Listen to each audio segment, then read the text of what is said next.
ធ្លាប់តែឃើញសុភាពយកថរដ្ឋាប្រាប់ពីចរិតថ្មីក្រោយបដូរឈ្មោះហៅក្រៅពីអាស្រស់មកនីនមួយរយៈប្រែខុសពីមុនដាច់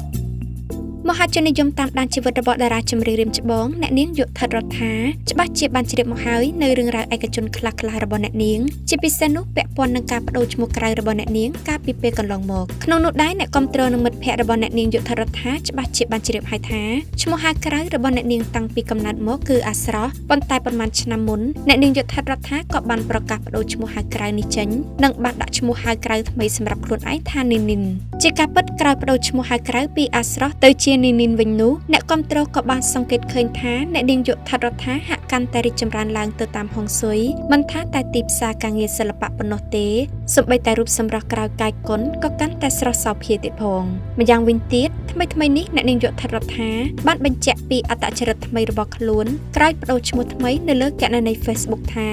នីនខុសពីរដ្ឋានិងអាស្រស់និនមិនស្លូតពេកហើយក៏កាច់ដោយពេលនិងដោយទង្វើមនុស្សដែលគេបានធ្វើមកលើយើងមុនតែប៉ុណ្ណោះបើអ្នកឯង friendly អូខេ me friendly តែបើអ្នកឯងឆ្លើយចរិត fake មិនឲ្យតម្លៃគេចូលចិត្តណាស់តែអាខាងមើងងាយក្តីស្រឡាញ់របស់គេដែលបានឲ្យទៅកាន់អ្នកឯងទាំងពេលវេលានិងកម្លាំងកាយនិងចិត្តនិនសុំអត់ចាំសងពេលក្រោយទេណាគឺសងវិញភ្លាមអត់ចាំជាតិក្រោយទេ